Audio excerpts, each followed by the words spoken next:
அனைவருக்கும் வணக்கம். Tamil Nifty zone YouTube சேனலை சப்ஸ்கிரைப் பண்ணுற அனைத்து நல்லுள்ளங்களுக்கும் என்னுடைய மனமார்ந்த நன்றிகளை தெரிவித்துக் கொள்கிறேன். இன்றைக்கி நம்ம அந்த வீடியோவில் என்ன பார்க்க போகிறோம் அப்படின்னா, ஸ்க்ரீனில் தெரிகிற சில இம்பார்ட்டண்டான சில ஸ்டாக்ஸ் பற்றின நியூஸ் இன்ஃபர்மேஷன் நான் கலெக்ட் பண்ணி வச்சுருக்கேன். ஒன் பை ஒன்னாக நம்ம தமிழில் பார்க்க போகிறோம். ஸோ நான் செக்யூரிட்டி அட்வைசர் கிடையாது. நீங்கள் இன்வெஸ்ட்மெண்ட் ஸ்டார்ட் பண்ணுறதுக்கு முன்னாடி உங்கள் ஃபினான்ஷியல் அட்வைசரை ஒரு தடவை செக் பண்ணிவிட்டு உங்கள் ரிஸ்க் ரிவார்ட் ரேஷியோக்கு ஏற்ற மாதிரி உங்கள் இன்வெஸ்ட்மெண்ட்டை ஸ்டார்ட் பண்ணுங்கள். இந்த video full and full disclaimer applicable. நம்ம யூடியூப் சேனல் பார்த்தீங்கன்னா, யாரெல்லாம் நீங்கள் தமிழில் நீங்கள் ஸ்டாக் மார்க்கெட் ரிலேட்டடாக நீங்கள் லேர்ன் பண்ணணும்னு நினைக்கிறீங்களோ, நம்ம யூடியூப் சேனலுடைய கண்டென்ட் உங்களுக்கு ரொம்பவே யூஸ்ஃபுல்லாக இருக்கும். ஒன் பை ஒன்னாக கோ த்ரூ பண்ணுங்கள். பிடிச்சிருந்தா சப்ஸ்கிரைப் பண்ணிட்டு சப்போர்ட் பண்ணுங்கள் நண்பர்களே. ஓகேங்க. ஸோ நம்ம ஃபஸ்ட்டு பார்க்க போகிற கம்பெனி பார்த்தீங்கன்னா சுஸ்லான் எனர்ஜி. ஸோ நிறைய பேர் பார்த்தீங்கன்னா நம்ம இந்த ஷேர்ஸ் பார்த்தீங்கன்னா ஹோல்ட் பண்ணிட்டு இருக்கீங்க. சுஸ்லான் எனர்ஜி பார்த்தீங்கன்னா இன்னைக்கு 4% அளவுக்கு டவுன்ஃபால் இதுவாக இருக்குது. ஸோ இதுக்கு மெயின் ரீசன் என்ன அப்படின்னு பார்த்தீங்கன்னா, ரெசிக்னேஷன் அந்த சிஇஓ, அந்த கம்பெனியோட சிஇஓ பார்த்தீங்கன்னா ரெசிக்னேஷன் பண்ணியிருக்காங்க. ஓகேங்களா. ஸோ அதோட சேர்ந்து Q1 ரிசல்ட்டும் கொடுத்துருக்காங்க. பட் Q1 ரிசல்ட் பார்க்கும்போது ஓரளவுக்கு நல்லா தான் இருக்குது. பட் அவங்க ரெசிக்னேஷன் டாப் லெவலில் ஒரு மேனேஜ்மெண்ட் பீப்புள் ரெசிக்னேஷன் பண்ணும்போது என்ன பார்த்தீங்கன்னா, ஒரு மேனேஜ்மெண்ட்டில் ஒரு டர்புலன்ஸ் ஏற்படும். ஸோ அந்த ரீசனால இன்னைக்கு சுஸ்லான் எனர்ஜி 4% டவுன்ஃபால் ஆயிருக்கு. ஸோ நெட் ப்ராஃபிட் பார்த்தீங்கன்னா 7.3% அளவுக்கு இன்க்ரீஸ் ஆயிருக்கு. டோட்டல் ரெவென்யூ பார்க்கும்போது கிட்டத்தட்ட 55% அளவுக்கு என்ன பண்ணியிருக்காங்க, இன்க்ரீஸ் பண்ணியிருக்காங்க. ஸோ அடுத்ததான் பார்த்தீங்கன்னா எஃப்ஐஏ அண்ட் டிஏ பார்க்கும்போது, எஃப்ஐஐ 13 ஆகஸ்ட்டில் பார்க்கும்போது -3644 கோடி அளவுக்கு செல் பண்ணியிருக்காங்க. டிஏஐ பார்க்கும்போது 5623 கோடி அளவுக்கு இவங்க என்ன பண்ணியிருக்காங்க, பை பண்ணியிருக்காங்க. அடுத்ததாக Q1 ரிசல்ட் இம்பாக்ட் பார்த்தீங்கன்னா, இந்த 3 கம்பெனியோட மேஜராக பார்த்தீங்கன்னா Q1 ரிசல்ட் நேற்று வந்திருந்தது. ஸோ ஹொனாசா கன்சியூமர் இன்னைக்கு 5.89% அளவுக்கு என்ன பண்ணியிருக்காங்க, இன்னைக்கு ஏற்றம் கொடுத்துருக்காங்க. ஹிண்டால்கோ 5.01% அளவுக்கு இன்க்ரீஸ் ஆயிருக்காங்க. ஜூபிட்டர் வேகன்ஸ் அப்படின்ற கம்பெனி -3.94% அளவுக்கு இவங்க என்ன பண்ணியிருக்காங்க, டவுன்ஃபால் இன்னைக்கு ரீச் பண்ணியிருக்காங்க. அடுத்து நம்ம பார்க்க போகிற கம்பெனி ப்ரீமியம் எக்ஸ்ப்ளோசிவ். ஓகேங்களா. ஸோ இந்த கம்பெனி இப்போ கரண்ட் மார்க்கெட் ப்ரைஸ் 512 ரூபாய் ட்ரேட் ஆகிட்டு இருக்கு. இன்னைக்கு 20% அளவுக்கு பார்த்தீங்கன்னா அப்பர் சர்க்யூட் ரீச் ஆகிருக்கு. ஸோ எதனால் அப்படின்னு பார்க்கும்போது நெட் ப்ராஃபிட் 110% அளவுக்கு இயர் ஆன் இயரில் இன்க்ரீஸ் ஆகிருக்கு. So last year same quarter பார்க்கும்போது 7 கோடி ஆகும். இந்த இயர் அதாவது ஏப்ரல்ல இருந்து ஜூன் வரைக்கும் இருக்கிற குவார்டரில் 15 கோடி அளவுக்கு என்ன பண்ணியிருக்காங்க, நெட் ப்ராஃபிட் போஸ்ட் பண்ணியிருக்காங்க. ஸோ அதனால் இதை கம்பேர் பண்ணி பார்க்கும்போது 110% இன்க்ரீஸ் ஆயிருக்கு. ரெவென்யூவும் பார்த்தீங்கன்னா கிட்டத்தட்ட 72% அளவுக்கு இன்க்ரீஸ் ஆயிருக்கு. ஸோ 83 கோடி லாஸ்ட் இயர் சேம் குவார்டரில் போஸ்ட் பண்ணுவாங்க. இந்த வருஷம் 142 கோடியாக என்ன பண்ணியிருக்காங்க, போஸ்ட் பண்ணியிருக்காங்க.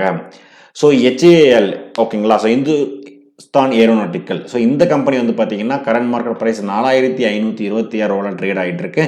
கெயின்ட் அதாவது 2.7% அளவுக்கு இன்னைக்கு ஏற்றம் கொடுத்துருக்காங்க. எதனால் அப்படின்னு பார்க்கும்போது ரெவென்யூ பார்த்தீங்கன்னா நல்லாவே கொடுத்துருக்காங்க அப்படின்றது தான் ரெவென்யூ கிட்டத்தட்ட 10.8% அளவுக்கு இன்க்ரீஸ் ஆகிருக்கு. அதாவது 4819 கோடி அளவுக்கு போஸ்ட் பண்ணியிருக்காங்க.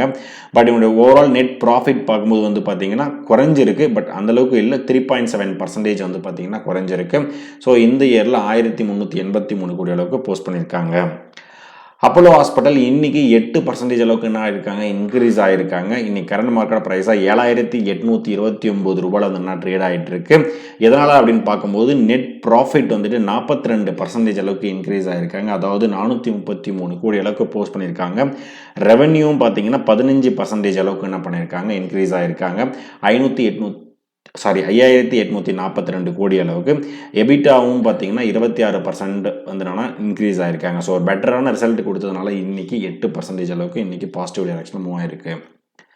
அடுத்த நம்ம பார்க்க போகிற கம்பெனி பேடிஎம். ரொம்ப ஹாட்டான கம்பெனி இது பார்த்தீங்கன்னா, ஏன்னா பார்த்தீங்கன்னா நல்ல வாலிடிட்டி அந்த கம்பெனியில் இருந்துட்டு இருக்கு. ஸோ இன்னைக்கு இந்த கம்பெனி 4% அளவுக்கு பார்த்தீங்கன்னா இன்க்ரீஸ் ஆகிருக்காங்க. அதாவது கரண்ட் மார்க்கெட் ப்ரைஸ் 1151 ரூபாயில் ட்ரேட் ஆகிட்டு இருக்கு. அதாவது என்னென்னா லாஸ்ட் இயர் கிடையாது, ஒரு 2 வருஷத்துக்கு முன்னாடி பார்த்தீங்கன்னா 2022 நவம்பரில் ஆர்பிஐ பார்த்தீங்கன்னா நிறைய இடத்துல இவங்களுடைய டிரான்சாக்ஷன் நிறைய ரெஸ்ட்ரிக்ஷன் பண்ணியிருந்தாங்க. ஸோ இப்போ இது எல்லாமே ஒன் பை ஒன் என்ன பண்ணுறாங்க, ரிசால்வ் பண்ணிவிட்டு, அதாவது என்னென்னா அந்த தளர்வுகள் என்ன பண்ணுறாங்க, கொடுத்துட்டே இருக்காங்க. ஸோ இப்போ பார்த்தீங்கன்னா இவங்களுடைய ஒரு சப்சிடியான PPSL ஓகேங்களா, அதாவது என்னென்னா Paytm payment services limited. So இந்த கம்பெனிக்கு பார்த்தீங்கன்னா ஸோ ரெஸ்யூம் பண்ணலாம். சில மெர்ச்சன்ட்ஸ் பார்த்தீங்கன்னா இவங்க என்னென்னா ரெஸ்யூம் பண்ணிவிட்டு ஆன்போர்டிங் பண்ணலாம் அப்படின்றத என்ன பண்ணியிருக்காங்க, கொடுத்துருக்காங்க. ஸோ இந்த பாசிட்டிவ் இம்பாக்ட்னால பார்த்தீங்கன்னா பார்த்தீங்கன்னா இன்றைக்கி 4% அளவுக்கு பார்த்தீங்கன்னா இன்க்ரீஸ் ஆகிருக்கு.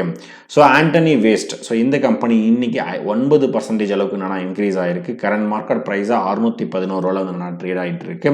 எதனால் பார்க்கும்போது உங்களுக்கு வந்து 2 ஆர்டர் வந்து ஆந்திர பிரதேஷ் மாநிலத்திலிருந்து பார்த்தீங்கன்னா 2 ஆர்டர் கிடச்சிருக்கு. அந்த ஆர்டருடைய ஒர்த்து 3200 கோடி அளவுக்கு. நியூ அண்ட் ரினியூவபிள் எனர்ஜி, ஓகேங்களா. So renewal energy development corporation வந்துட்டு 3200 கோடி அளவுக்கு ஆர்டர் கிடச்சதுனால இன்றைக்கி இந்த ஏற்றம் கொடுத்துருந்தாங்க.